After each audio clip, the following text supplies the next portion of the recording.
Bonjour à tous, Romain Micheneau, communauté urbaine de Grand Poitiers et responsable de la mission Territoire Intelligent. Frédéric Bisson, Agora Software. J'accompagne le Grand Poitiers dans la conduite de ses différents projets sur base Agora. Alors, qui est Agora? Avant de céder la parole à Romain, nous sommes un éditeur français. Notre solution pour les collectivités prend la forme d'une plateforme logicielle. C'est un activateur de projet qui va pouvoir concerner différents métiers de la collectivité, tels que vous le voyez là, qualité de l'air, déchets, arrosage. Et c'est vrai que nous sommes extrêmement présents sur le cas d'usage, pilotage de la qualité environnementale des bâtiments. Et donc, Grand Poitiers communauté urbaine, un territoire composé de 40 communes avec pas mal de patrimoine immobilier. À peu près 700 000 m² de patrimoine. Et donc, depuis 2018, des capteurs et donc un manque d'exploitation, en tout cas jusqu'alors un manque d'exploitation de ces données, et d'où le renfort avec la société Agora. Oui, d'accord.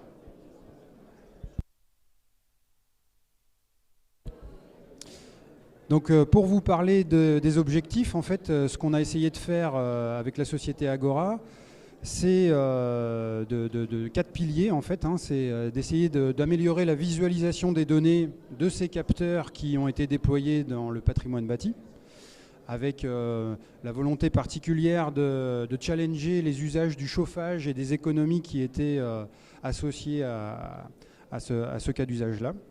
La volonté donc d'automatiser un maximum de choses pour l'ergonomie de nos collègues, pour essayer de faire adhérer, je dirais, à ces produits connectés. Et puis, derrière, je dirais que la volonté, c'était de pouvoir contrôler. De contrôler quoi exactement? Eh bien, on a des températures qui sont nécessaires dans certains locaux, parfois 16 degrés dans les gymnases, 19 degrés dans les bâtiments administratifs, 21 dans les crèches, donc c'est dynamique, on ne peut pas faire d'un cas une généralité. Et l'idée, c'était de contrôler ces choses-là avec des critères, avec de l'automatisme, et de pouvoir alerter les collègues, qu'ils soient gestionnaires de contrats ou les exploitants directement, et de faire en sorte que tout ça fonctionne. Donc pour ça, on a utilisé beaucoup de communication dynamique, flexible, et on arrive à la fin à la recherche d'une maîtrise et de continuité de service, c'est-à-dire consigner parfois des bons réglages, permettre des automatismes fluides, etc. Et un volet qui a été traité au cours de ce sujet, c'est le reporting auprès des cadres de la collectivité, des élus, toujours pour faire adhérer un maximum de personnes à notre sujet plutôt pro-technique. Et donc, on a réussi à établir des tableaux de bord, des choses assez dynamiques, ou du moins qui pouvaient être affinés en fonction de ce qu'on recherchait pour un directeur, pour des élus, histoire d'aller droit au but et de créer l'impact en fait dans les chiffres qui étaient présentés.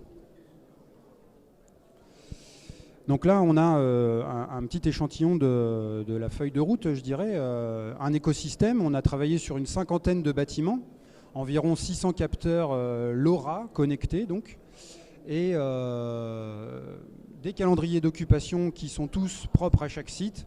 Une école peut accueillir du périscolaire ou pas, des associations ou pas, etc., etc. Donc des réseaux régulés de chauffage séparés. J'arrête là pour la complexité, mais on voit bien que ça peut être assez précis. Donc des calendriers et puis ces fameuses températures contractuelles propres à chaque espace ou à l'usage qu'on en fait.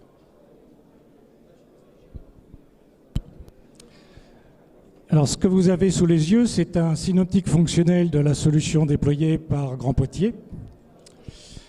À droite, vous avez, avant le démarrage du projet, l'organisation, l'existant technique et l'organisation humaine autour des moyens de chauffe et de climatisation du Grand Poitiers. Une équipe de 7 thermiciens qui supervise un ensemble de 10 secteurs. Donc le secteur, c'est un ensemble de bâtiments précis.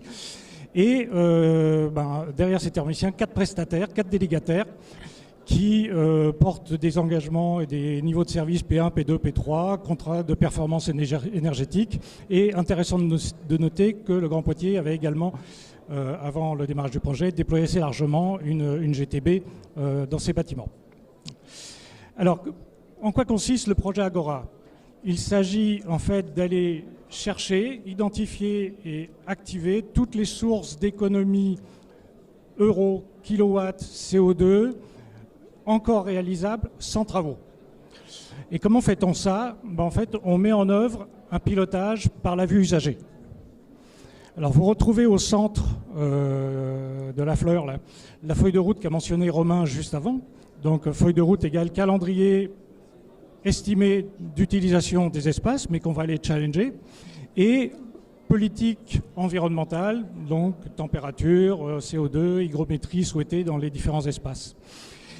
Ensuite, la solution va s'abreuver de toutes les données qui vont lui parvenir en temps réel, données d'objets connectés, données de services météo, données autres, et en permanence, c'est le sens de la boucle verte, en permanence venir changer les calendriers qui ont été définis et venir comparer la réalité mesurée dans les espaces usagés à la feuille de route. Et donc identifier tous les écarts et qualifier tous ces écarts. Donc la boucle, elle est permanente de collecte, de corrélation et de valorisation. Et la valorisation, elle prend deux formes.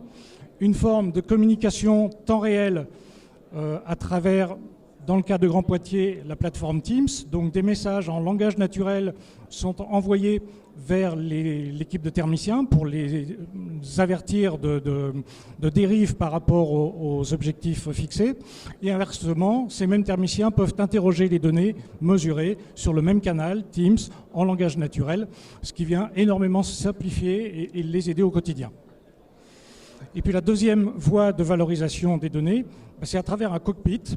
Donc cockpit qui, à l'échelle du jour, de la semaine, du mois, va produire des tableaux de bord, des matrices, alors à commencer par des matrices métiers, des matrices environnementales, mais également, donc ça ce sera plutôt vers les thermiciens, vers les équipes techniques, mais également fournir des vues financières, décisionnelles, et là on rentre dans la publication de rapports plus tournés vers les directions et les élus.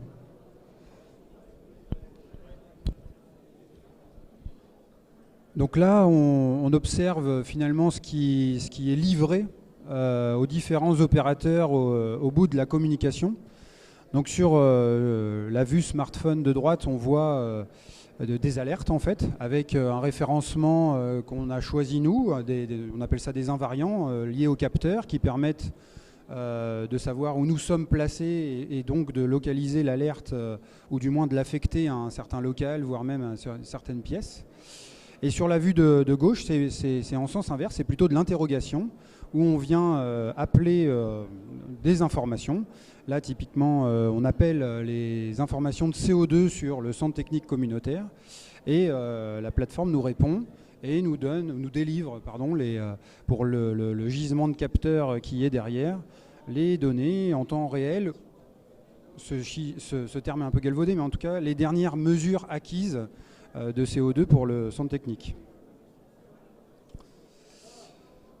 Là, on rentre dans le cockpit, où on est plutôt sur une slide de visualisation en fait. Ce qu'on voulait montrer, c'est la corrélation entre les différentes données qui nous ont permis de créer des alertes un tout petit peu plus pertinentes que de juste approcher la notion de température. Je m'explique. On a parlé d'une feuille de route avec des températures contractuelles. Ça, c'est ce que l'on voit en pointillé qui vaut la référence en fait. Donc on voit des 19, des 16 degrés qui sont les températures de réduit et de confort sur lesquelles on est censé s'aligner plutôt. On voit la présence d'un week-end. Si on observe un petit peu, je sais que c'est loin, mais on voit qu'un mercredi est un petit peu écourté car nous sommes dans une école et le mercredi après-midi, on est en réduit par rapport à l'utilisation de ce bâtiment. Et donc la température restituée, c'est la courbe tout en haut en vert foncé. On voit donc qu'on est en excès et qu'on va avoir des alertes qui vont être générées, et donc des réglages et un induitement de l'optimisation énergétique. C'est toute la finalité. La courbe en vert clair est la température extérieure, donc on arrive à jouer de comportement avec ça. Et surtout, c'est là qu'on a une grande plus-value, c'est l'appel du CO2 qu'on a utilisé non pas comme qualité d'air dans notre cas d'usage, mais plutôt comme acte de présence vérifié. Notre pointillé, c'est du théorique, c'est le calendrier que les équipes scolaires nous ont donné. S'il y a une grève, par exemple, ou autre chose, eh bien, on peut observer grâce au CO2 qu'il n'y a pas de réelle présence, et donc pourquoi aller chauffer un local qui finalement n'a pas de besoin, quoi. Donc voilà, là on observe des choses réelles, je dirais. Je ne sais plus comment c'était réparti, donc c'est à moi. Non, pas de souci. Donc là on a... Ouais, vous allez m'aider. On a une slide qui parle de l'alignement. Donc on a évoqué juste avant la volonté d'être théoriquement sur du 19 et du 16 degrés. Et finalement, on va aller, grâce à d'autres paramètres comme le CO2 également, chercher si nous sommes bien alignés sur cette courbe théorique et calculer des dérives, on va dire. Donc on parle de degrés heure dépassés. Et l'idéal étant de tendre vers un alignement de 100%. Sur la slide présente, on voit que nous sommes à 83%. Et c'est ce qui va nous permettre d'établir des objectifs avec les entreprises exploitantes du chauffage, par exemple, et d'avoir, je dirais, une feuille de route sur ce qui peut relever des optimisations. Est-ce que Frédéric, vous voulez rajouter quelque chose ? Après, c'est un onglet qui doit être suivi semaine par semaine, mois par mois, pour mesurer à quel point les plans d'action coordonnés avec les délégataires portent leurs fruits et à quel point le niveau d'alignement, petit à petit, progresse vers l'idéal. Alors l'idéal, c'est pas 100%, c'est pas possible, mais 95%, oui, certainement. Et on sait sur quel bâtiment il reste encore du travail à faire. Voilà. L'idée, c'est aussi de pouvoir regarder de point de vue macro, se dire au global, j'ai une marge de manœuvre importante, et puis aussi de préciser en les classant ces sites qui ont des niveaux d'alignement différents et qui donc permettent de travailler par ordre de priorité. Celle-là, je vous la laisse. Alors celui-là, c'est probablement notre favori, c'est celui qui va faire le lien entre l'alignement, c'est-à-dire le niveau de progrès qu'on a accompli, et le chemin qui reste à parcourir. Et il traduit finalement le désalignement en conséquence, en perte d'opportunité d'économie euro, kilowatt et CO2. Voilà. Et alors je ne sais pas si vous avez fait attention, mais juste précédemment, on était à 83% d'alignement. Et là, on se fixe une cible qui serait à, j'ai du mal à lire, 95.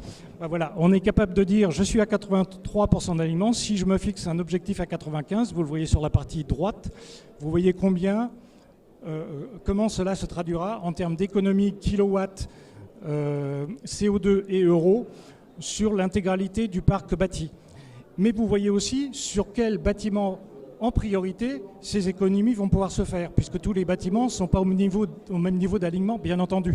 Donc vous êtes capable de prioriser vos actions et avec les délégataires, de décider que la semaine prochaine, le mois prochain, on va s'occuper de tel et tel bâtiment, parce que c'est ceux-là qui sont le plus en retard, et c'est sur ceux-là que vont pouvoir être générés la quantité la plus importante d'économies, kilowatts, CO2 et euros.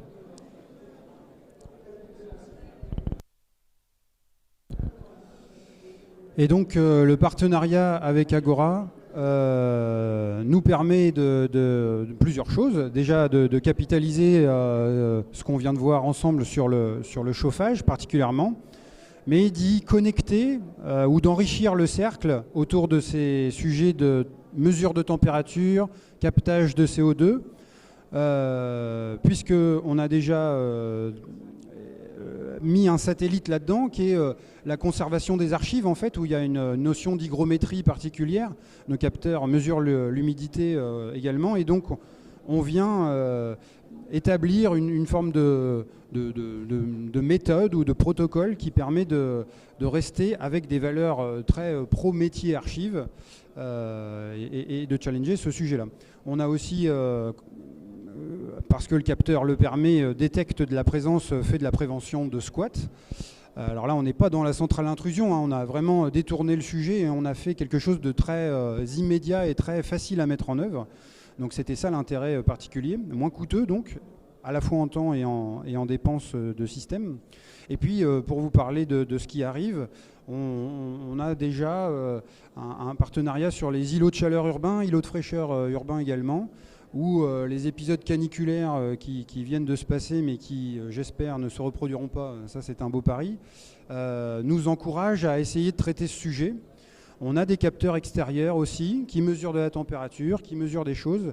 L'idée, c'est d'aller rendre assez ergonomique l'exploitation de ces données pour améliorer le service à l'usager et peut-être préconiser des choses à la fois sur ce qui se passe en réel, mais aussi peut-être en préventif en fait.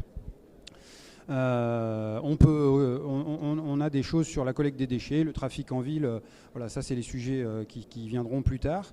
Et juste pour revenir sur le sujet du chauffage, eh bien c'est vrai qu'avec les fonctionnalités d'Agora, on voit aussi naître la capacité à fédérer un peu, ou du moins à faire adhérer l'usager au sein des locaux, avec une capacité à mieux appréhender ce qui se passe et ne plus dire j'ai chaud, j'ai froid, mettez-moi du chauffage ou mettez-moi de la clim, mais objectiver un petit peu tout ça avec des vraies données et rendre faciliter la communication auprès de ces usagers. Donc on enrichit le cercle et on vient connecter des petits satellites qui pour nous sont des sujets d'enjeu parce que l'usager doit être acteur aujourd'hui des économies d'énergie quand il est directeur d'école, instituteur, mais peut-être aussi parent d'élèves, quoi, pour reprendre le sujet du scolaire. Voilà. Alors si vous vous rappelez, dans une des diapositives précédentes, il y avait une espèce de fleur avec des petits pétales. On n'est pas passé par chacun des pétales.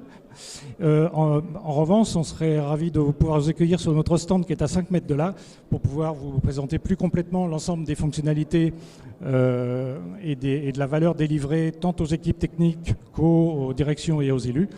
Et on a même encore un peu de temps pour prendre des questions si vous en avez.